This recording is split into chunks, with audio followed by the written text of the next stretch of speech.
लोग ये कहते हैं कि रेहान आज़मी जहाज़ों में घूम रहा है, बड़ा पैसा होगा इसके पास। भाई मसला ये है, जो मुझे बुला रहा है, अगर उसने टैक्सी का किराया दे दिया है तो उसके अलावा 50,000 से ज्यादा नौहे लिखने वाला,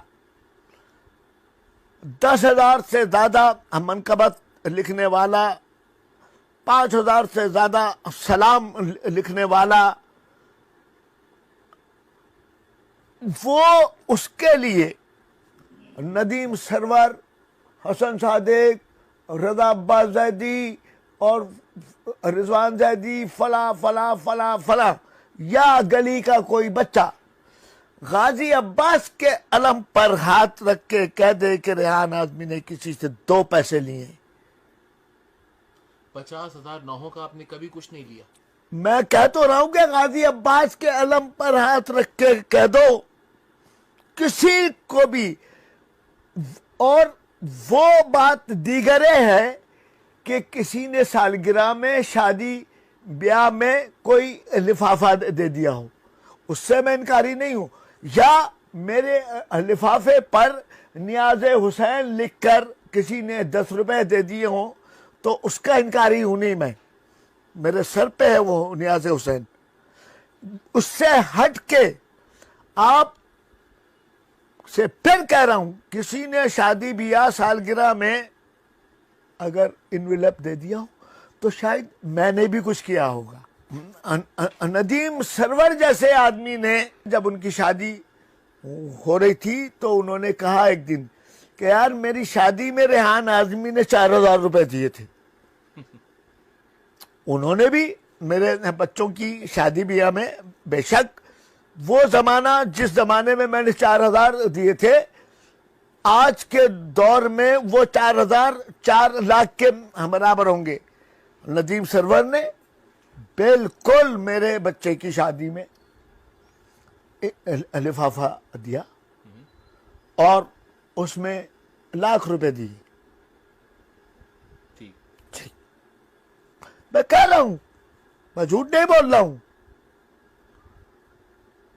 लेकिन मैंने अपनी औकात के मुताबिक, मैं तो यार दिन में 4-4 नौकरियां करके भी किसी के आगे मैंने हाथ नहीं फैलाया। पूरी कौम कह रही है मुझे कि आप सरमाया हैं, आप असासा हैं। कोई देखने नहीं आता कि आदमी के घर में आटा है या नहीं है, इसके बच्चों के स्कूल की फीस दे दी गई या नहीं। इतनी बड़ी कौम है, इनके हाथों पर कुरान रख के गाजी का आलम दे के पूछो यार रेहान आज़मी ने कभी किसी से लिखने का पैसा लिया है? ये तो नोहा है, ये तो मनकबत है। अब्बा का इंतकाल हो गया है, कब्र के कतबे के लिए 4 शेर चाहिए। अम्मा मर गई हैं, उनकी कब्र के लिए 4 शेर चाहिए। उनका सोयम हो रहा है, इश्तहार के लिए 4 शेर चाहिए। यहां से लेके अफ्रीका तक आधे आधे कब्रिस्तान मेरे अशार से भरे हुए। मुनकिर नकीर जैसा शख्स ये हैरान होकर पूछता है ये कौन आदमी है जो सबकी कब्र में घुसा हुआ है।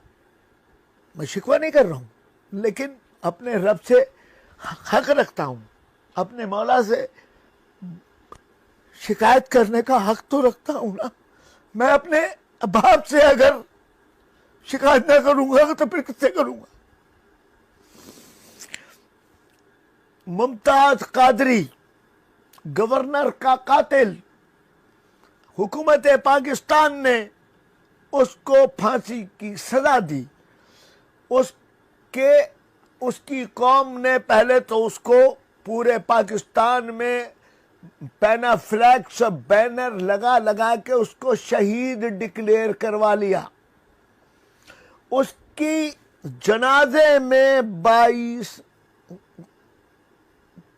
करोड़ रुपया इकट्ठा हो गया।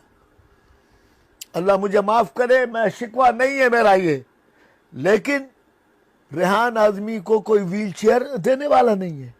ये बड़ी, ये इसलिए कह रहा हूं बात कि शायद बाहर मुल्कों के लोग ये समझते हों कि रेहान आज़मी यार इतना बड़ा आदमी होगा। मैं टीवी पे काम करता था, मेरी कौम के उलमा ने, लोगों ने मेरी जिंदगी आजाद कर दी। क्या मियाँ गाने लिख रहे हैं और नोहे भी लिख रहे हैं, इमाम ज़माना को क्या मुंह दिखाएंगे।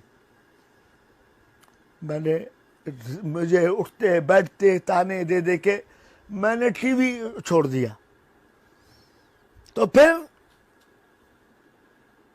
कोई खुम्सखोर देखने नहीं आया कि इसके घर में अब जब जितने जॉब छोड़ दी तो अब कैसे चल रहा होगा इसका घर।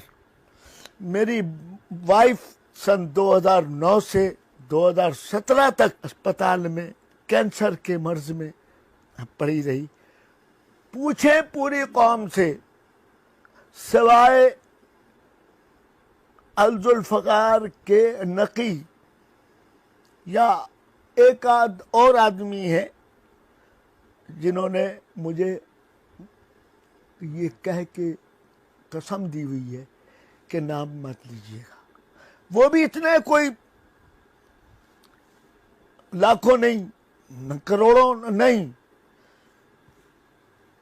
ज़ियाउद्दीन हॉस्पिटल में सन 2009 से एक इंजेक्शन जहां 15,000 से कम का नहीं था, सन 2009 से और 2017 तक। और फिर मेरा बच्चा सलमान आज़मी 17 दिन में सिर्फ वेंटिलेटर के 17 लाख रुपए आगा खान, जाए पूछे आगा खान के रिकॉर्ड से, ये खाली वेंट के।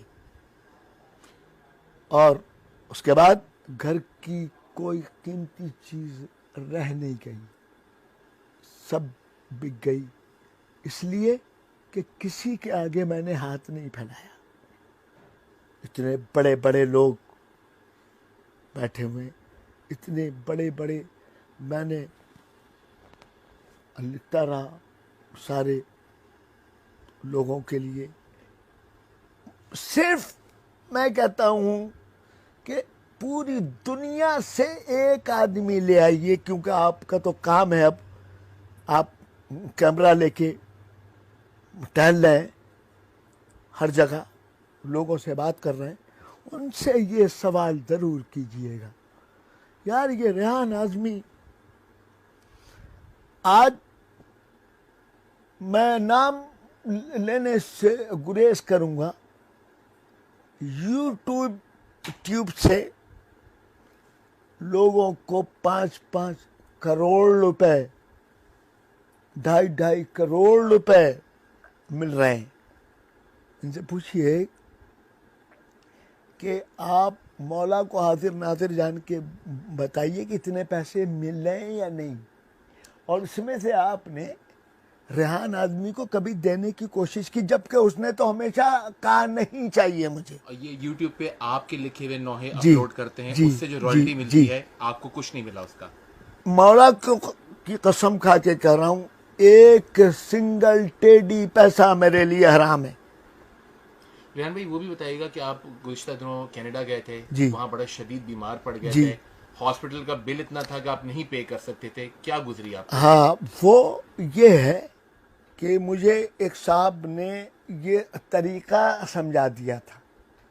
जब मैं जाता हूँ कहीं बैरून मुल्क सफ़र पर, तो एयरलाइन से इंश्योरेंस कराता हूँ $150 की, $200 की, वो मेरे काम आती है। वहाँ आप हॉस्पिटल में थे, बड़ा आपकी बीमारी हुई और बड़ी सीरियस बीमारी थी। डॉक्टर ने कह दिया था कि 85% डेथ है आपकी।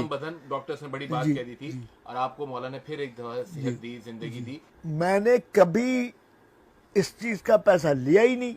लोग देना भी चाहते हैं, ये नहीं है। मैंने कहा देखिए, आप मुझे वहाँ से लंदन से एक साहब आए, वो लैडेक उनकी बच्ची नोहा पढ़ती है, तो वो आए मेरे पास, उन्होंने नोहा लिखवाया और उसके बाद उन्होंने मुझे कुछ लिफाफा देना चाहा पॉन्ड्स में।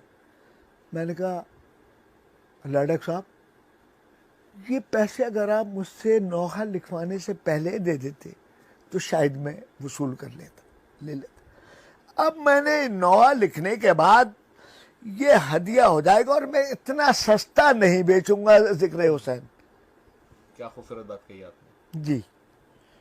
मैं कहा मैं इतना सस्ता, अच्छा तो मेरे पास तो यहाँ रश लगा होता है, मेरे गवाह बैठे हुए हैं यहाँ, इनको गाजी अब्बास की वास्ता दे के, मौला कायनात का वास्ता दे के, जनाब सैयदा का वास्ता दे के पूछिए कि इस आदमी ने किसी से पैसा लिया है। लोग अक्सर सिगरेट, जब मैं पीता था, अब तो नहीं पीता, सिगरेट लेके आ जाते थे फलाना, मैं कहते थे ये उठाओ और आइंदा अगर ये किया तो मेरे पास आना नहीं। मैं इतना सस्ता नहीं बेचूंगा यार एक पैकेट पे। और जब तुम खुद कहते हो कि ये जहर है, तो बाबा ये जहर तुम क्यों लेके आते हो मेरे लिए कोई बादाम पिस्ते फलाना लेके आया करो। और ये सारे साल ही ये मोहब्बत क्यों नहीं होती। रेहान भाई, इतने मुश्किल हालात हैं और बाज़ाहिर ऐसा लगता है कि आपके पास कोई एक मुसलसल इनकम सोर्स भी नहीं है जी। घर कैसे चल रहा है? घर अब या तो इस बात को मान लीजिए आप कि मेरा मौला अपने ऊपर उधार नहीं रखता, या कह दें कि ये झूठ है। मैं अब इसके आगे क्या कहूं।